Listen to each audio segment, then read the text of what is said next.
Bom dia, moçada! Tudo bem com vocês? Aqui quem vos fala é o professor Eugênio Bastos, canal Geogênio, democratizando o ensino da geografia. Moçada, vamos fortalecer o canal, se inscrevam no canal, dê aquele like, compartilhe o vídeo e ajude o professor Eugênio Bastos a democratizar o ensino da geografia. Moçada, no nosso encontro de hoje, eu irei falar sobre a floresta amazônica, a fábrica de chuvas. Inclusive, estudos científicos têm sido publicados não só aqui no Brasil, como também em outros países, sobre a importância da floresta amazônica nas chuvas que caem não só na Amazônia sul-americana, assim como em parte da América do Sul, inclusive aqui na nossa região centro-sul do Brasil, e até mesmo na América Central. Sendo assim, a minha ideia nessa aula é falar exatamente sobre os estudos que estão sendo realizados sobre a importância da floresta amazônica para as chuvas que caem na Amazônia sul-americana e em outras partes, assim como também mostrar a vocês todo o mecanismo que envolve esse processo de formação das chuvas, lembrando que a Amazônia é dominada, ou seja, tem como principal tipo de clima o clima equatorial quente e úmido, até mesmo porque esta região é cortada pela linha do Equador, razão pela qual, em boa parte da região, excetuando-se naquelas áreas com altitudes mais elevadas, você tem calor e umidade o ano todo.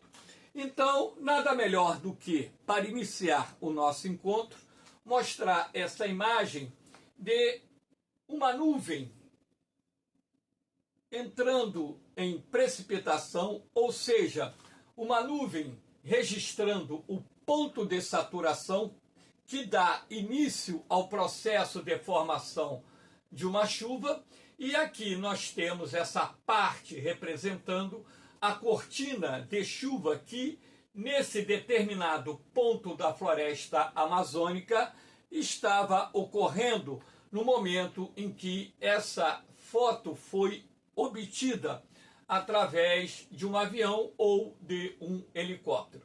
Então, essa imagem, na verdade, é para justamente enriquecer tudo aquilo que eu irei falar sobre a fábrica de chuvas que é a floresta amazônica. É claro que esse termo fábrica de chuvas é entre aspas.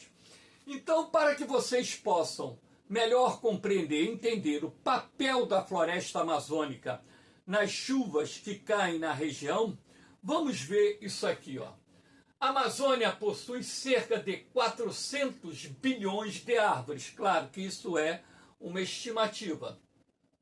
Em um único dia, a floresta bombeia para a atmosfera cerca de 20 trilhões de litros de água, através do processo de evapotranspiração, que nada mais é do que a ação combinada da transpiração das plantas que compõem a floresta amazônica, assim como a evaporação da água contida no solo, rios e lagoas existentes na Amazônia. Então, repare, a floresta possui aproximadamente 400 bilhões de árvores, que somadas contribuem para que diariamente cerca de 20 trilhões de litros de água, o que equivale a 20 bilhões de metros cúbicos de água, sejam lançados na atmosfera todo dia. 20 bilhões de metros cúbicos de água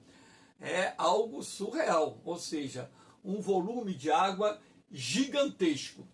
E lembrando que também, cada árvore da floresta amazônica, ela lança na atmosfera, através do processo de transpiração, X litros de água. Aquelas árvores, por exemplo, de grande porte, que possuem na sua copa um diâmetro igual ou superior a 20 metros, chega a lançar mais de 1.000 litros de água por dia na atmosfera. Então, em cima desses dados, né, claro que cada árvore vai lançar uma quantidade específica de água na atmosfera, porque isso vai depender do seu porte, não só do seu tamanho, mas também da grandeza da copa da sua árvore, enfim. Então, nós temos um padrão médio que indica a quantidade aproximada de água que, através do processo de evapotranspiração, é lançada na atmosfera e dá uma enorme contribuição para que a umidade relativa do ar na Amazônia venha a ser elevada o ano inteiro, ou em determinadas áreas, quase o ano inteiro. Então, essa imagem muito bonita aqui, né, da floresta intercalada, né, por cursos de água, né, uma imagem que eu gosto muito, acho lindíssima.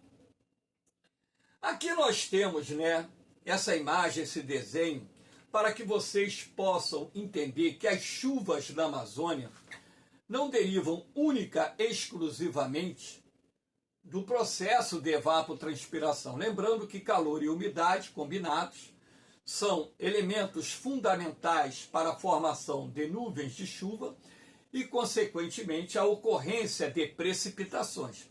Mas também nós temos que destacar o papel da circulação atmosférica.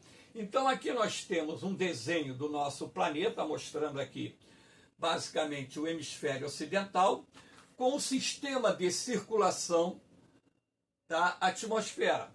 Esse sistema de circulação mostra os ventos planetários ou constantes, que são aqueles ventos que sopram no mesmo sentido, ou seja, na mesma direção, o ano inteiro.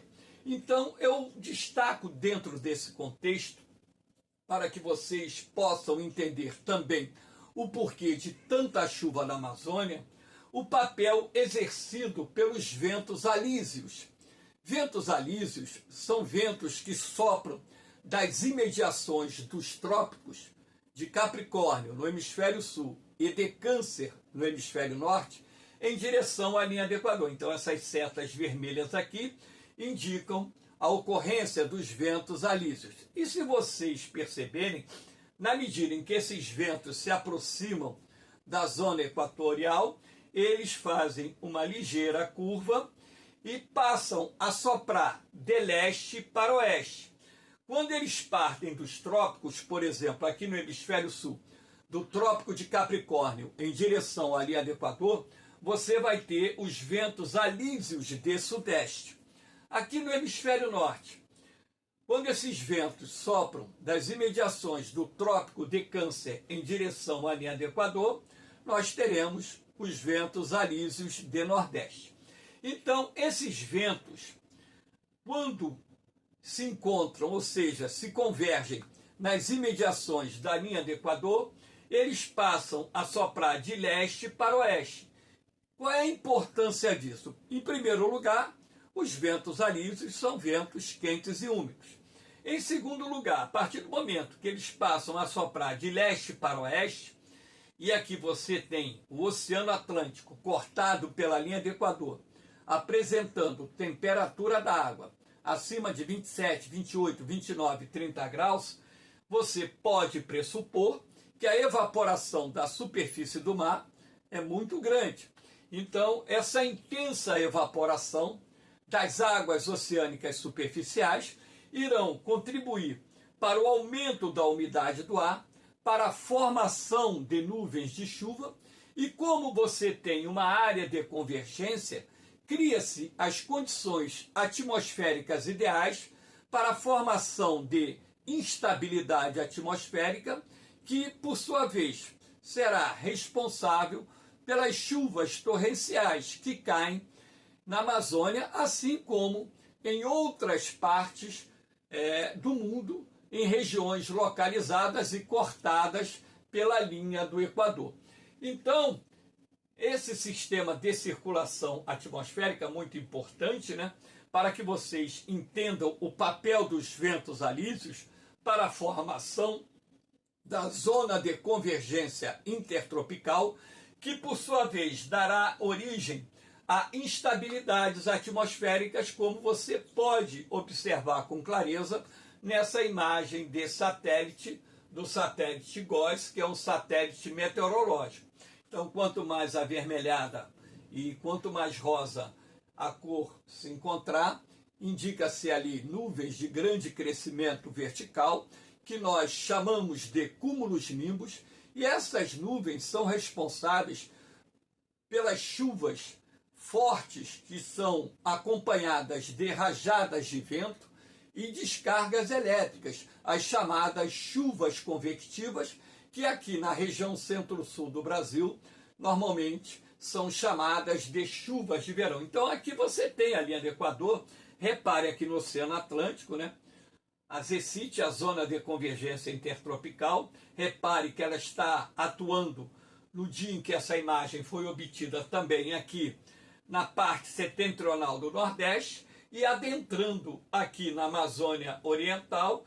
E claro que em função do movimento de rotação da Terra, claro que as nuvens também elas vão se avolumar conforme a tarde avance aqui na Amazônia Ocidental. Então, nesse dia em que foi obtida essa imagem, né, nós tivemos, dia 11 de março de 2022, né, uma extensa faixa de instabilidade atmosférica estendendo-se do Atlântico até o interior da Amazônia. Lembrando que os ventos alísios, ao se encontrarem nas imediações da linha do Equador, eles sofrem um ligeiro desvio para o oeste, o que permite que essa umidade, que essas instabilidades que se formam sobre o Oceano Atlântico também avancem em direção à Amazônia Oriental, e conforme o dia avance, essas instabilidades vão se formando aqui na Amazônia Ocidental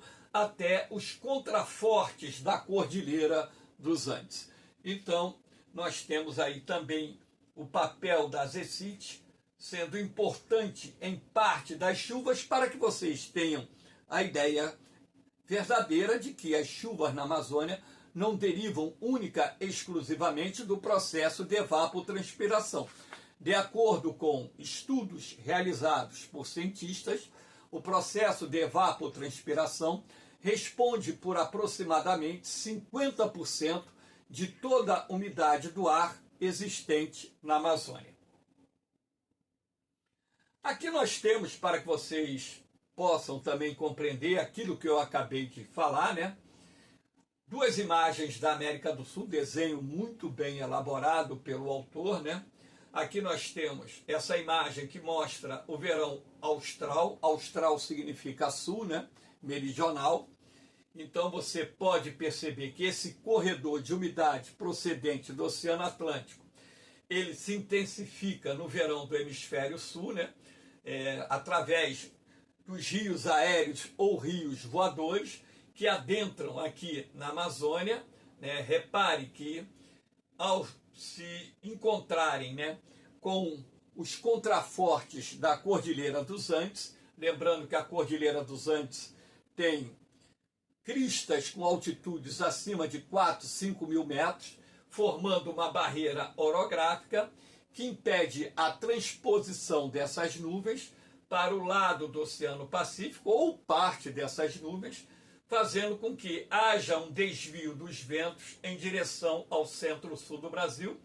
E esses rios aéreos ou voadores, no verão do hemisfério sul ou austral, são de grande importância para trazer essa umidade da Amazônia, que, somada ao calor do verão, irão contribuir para a formação das nuvens de chuva que geram a estação chuvosa em parte do território brasileiro, em boa parte da região centro-sul e até mesmo em parte, dependendo, né, da circulação atmosférica da porção ocidental do Nordeste, nesse período mais quente do ano. Agora, no inverno austral, você tem uma queda da temperatura do mar no Oceano Atlântico, ali nas imediações da linha do Equador, né? E com isso você tem um redirecionamento dos ventos, os ventos continuam soprando de leste para oeste, porém transportando menos umidade. E em função de transportarem menos umidade nesse período do inverno, né? Consequentemente, os rios aéreos ficam enfraquecidos, razão pela qual eles pouco contribuem para a formação de nuvens de chuva aqui do centro-sul da Amazônia, assim como também na parte meridional da região amazônica. Aqui nós temos um esquema para que vocês também possam compreender o teor dessa aula, o conteúdo dessa aula. Uma nuvem é um conjunto de gotículas de água no estado líquido ou sólido, ou seja, a nuvem é formada por microgotas de água que você não consegue enxergar, em razão delas serem muito pequenas, né? Podemos dizer nanogotas de água. Elas se formam quando o ar está supersaturado em relação à água líquida. No contexto da microfísica de nuvens, isso refere-se a uma condição em que a umidade do ar está acima do nível que seria suficiente para preencher, ou seja, saturar o ar com vapor d'água, a uma dada temperatura, ou seja, umidade relativa superior a 100%. Então, o processo de formação das nuvens, de forma bem simplificada, ocorre quando você tem o resfriamento do ar, e com isso, esse resfriamento do ar vai ser responsável pela condensação do vapor d'água. Então, você vai ter a formação das nuvens que deriva da condensação do vapor d'água. Para que se forme a chuva, é necessário, né, que as nuvens, ou seja, essas microgotas de água que compõem as nuvens, elas, vamos dizer assim, sejam incorporadas a núcleos de condensação das nuvens, que são micropartículas sólidas que se encontram em suspensão no ar atmosférico. Quando se diz que uma nuvem atinge o ponto de saturação, é porque a umidade relativa do ar está a 100%. Então, quando a umidade relativa do ar atinge 100%, a nuvem alcança o ponto de saturação, que é a capacidade máxima que ela possui em reter a água sob forma de vapor suspensa na atmosfera, na primeira camada da atmosfera, na chamada troposfera. Então, quando uma nuvem atinge o ponto de saturação, o que acontece? Essas microgotas de água que vão sendo incorporadas pelos núcleos de condensação das nuvens, elas vão dando origem a gotas de água cada vez maiores. Chega um determinado momento em que o tamanho dessas gotas de água que estão lá nas nuvens e o peso dessas gotas de água irão fazer com que ocorra a precipitação, porque essas gotas de água atraídas pela gravidade da Terra irão precipitar sob a forma de chuva, sob a forma de granizo em determinadas áreas, sob a forma de neve. Neve lá na Amazônia, só lá em cima, na Cordilheira dos Andes, no Equador, no Peru, na Colômbia, lá tem pontos que neva. Também lá na Venezuela, nos pontos altos da Cordilheira dos Andes, você tem áreas onde ocorrem precipitações de neve em função da própria altitude. Então, em cima de todo esse processo, você tem a formação das nuvens de chuva, que quando atingem o ponto de saturação, irão provocar a precipitação, que lá na Amazônia ocorre predominantemente sob a forma de chuva.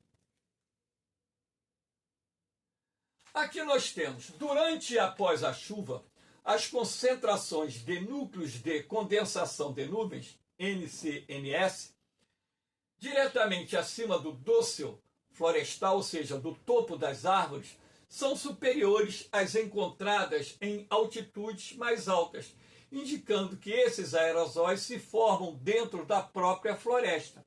Isso quer dizer que, de acordo com as pesquisas feitas por renomados cientistas, a própria floresta também produz núcleos de condensação de nuvens. Esses núcleos de condensação de nuvens, eles podem ser, por exemplo, representados por nanopartículas sólidas ou micropartículas sólidas de poeira, de fuligem derivada da poluição, ou até mesmo de determinados elementos que são produzidos pela própria floresta.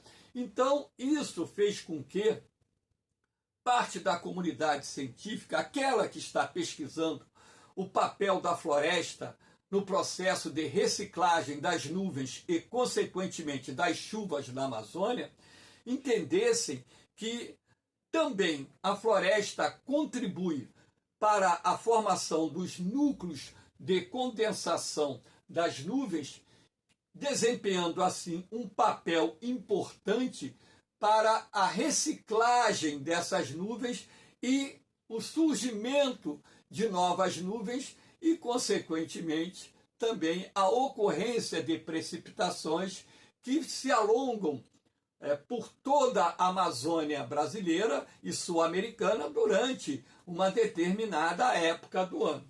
Então aqui nós temos, né, esse esquema mostrando a vocês, né, o papel da floresta para o processo de reciclagem das nuvens e, consequentemente, a alimentação de sistemas atmosféricos responsáveis pela formação ou pelo surgimento de instabilidades atmosféricas que irão ocorrer sobre a Amazônia e, através dos rios voadores ou rios aéreos, essas nuvens e essa umidade também é transportada para outras regiões da América do Sul, contribuindo assim também para que a Amazônia desempenhe um papel de suma importância na formação de nuvens e também ocorrência de chuvas, como, por exemplo, na região centro-sul do Brasil, na Bolívia, no Paraguai, no norte da Argentina, no Uruguai e por aí vai.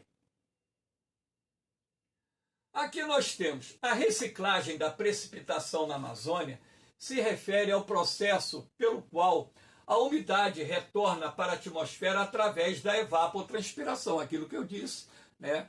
A Amazônia, né, ela contribui com cerca de 50% da umidade do ar existente na região através do processo de evapotranspiração, que é a evaporação das superfícies líquidas somado à transpiração das plantas, sendo captada e utilizada para a formação de novas nuvens e precipitações. Então, gerando que aquilo que eu acabei de mencionar, que é a reciclagem das nuvens, que irão desempenhar um papel de grande relevância na formação de chuvas em outras partes, não só da Amazônia, como também aqui da América do Sul e até mesmo da América Central.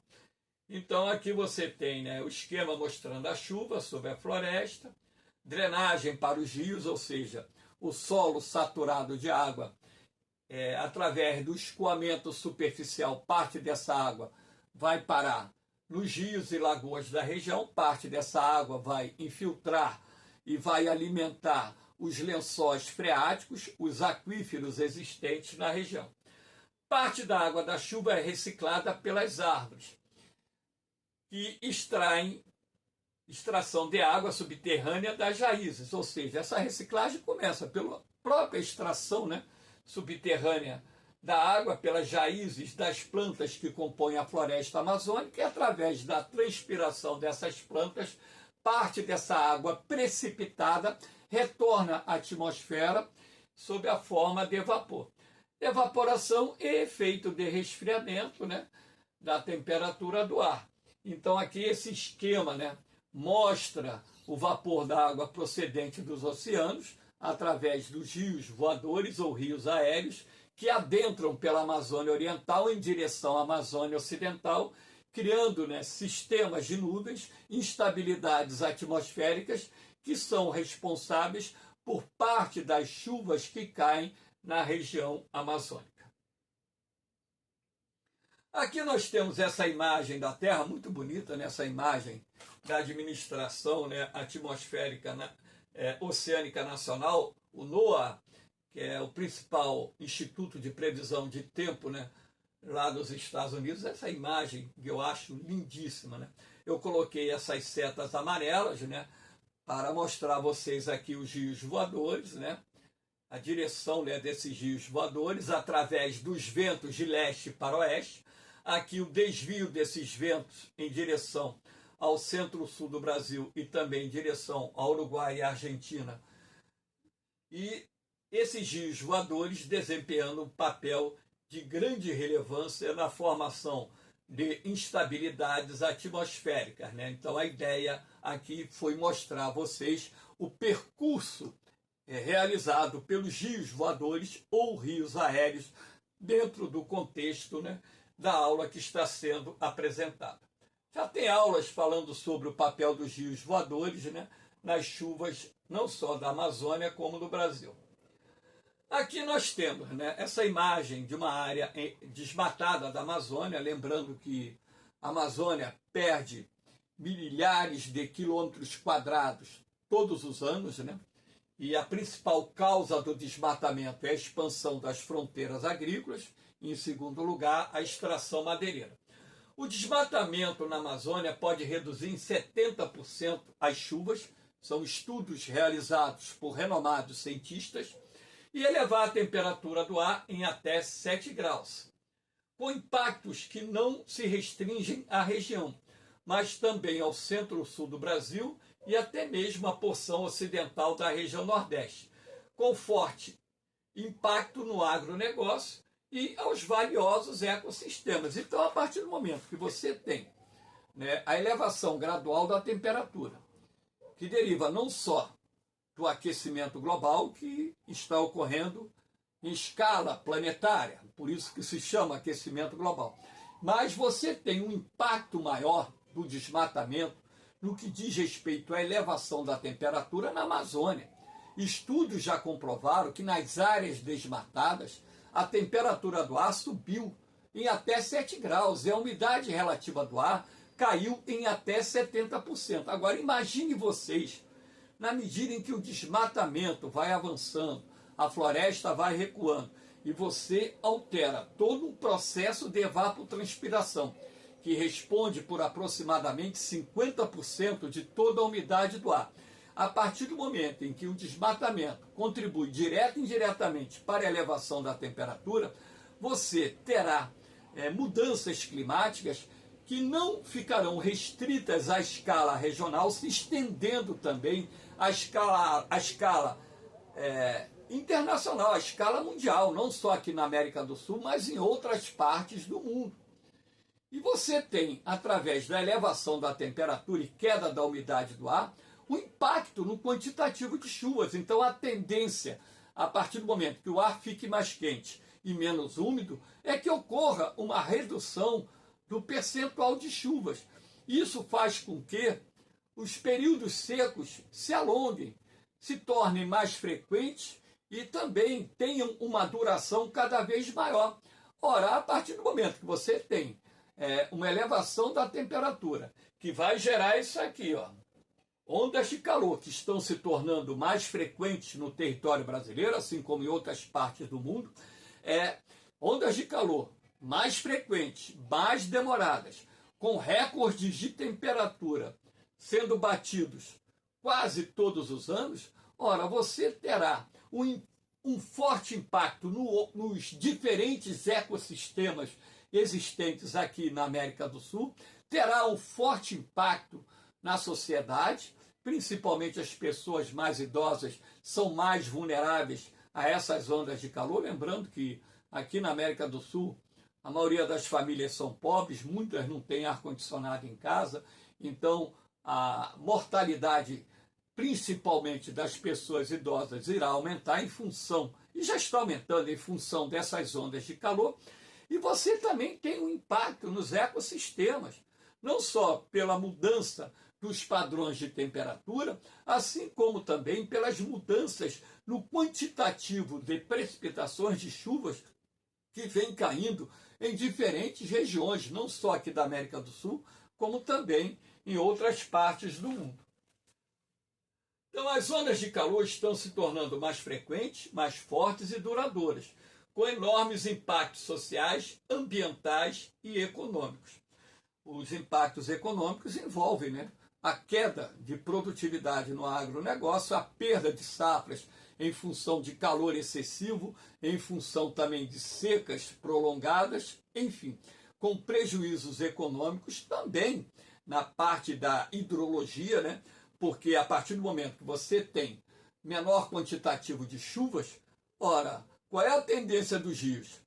Terem suas vazões reduzidas. A partir do momento que as vazões dos rios, que fornecem água para irrigação, que abastecem os reservatórios das usinas hidrelétricas e também os reservatórios que atendem a demanda por água potável da população que reside principalmente nas cidades. Então, a partir do momento que você tem uma redução da vazão dos rios, você pode concluir que terá menos disponibilidade de água para irrigação da lavoura, menos quantidade de água nos reservatórios das usinas hidrelétricas, reduzindo assim a capacidade dessas usinas em gerar energia, com impacto na conta de energia, que por sua vez gera impacto social e impacto econômico, e você terá menos disponibilidade de água nos reservatórios que abastecem as cidades, gerando crises hídricas, racionamento de água e afetando um conjunto muito grande, não só da população,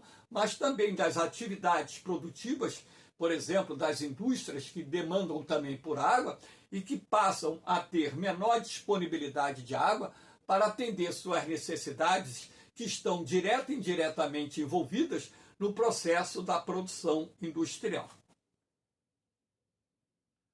Aqui nós temos o desmatamento dos biomas brasileiros, sobretudo da floresta amazônica, tem sido responsável pelo aumento das áreas afetadas pelas secas e o tempo de duração das mesmas, aquilo que eu falei ainda há pouco, que é um outro impacto derivado do desmatamento e que acaba afetando, essa questão da reciclagem, das nuvens através do processo de evapotranspiração. A gente está trabalhando aqui dentro do contexto da Amazônia, mas eu estendi isso para o Brasil de uma forma geral, porque nós temos outros biomas que também foram muito agredidos.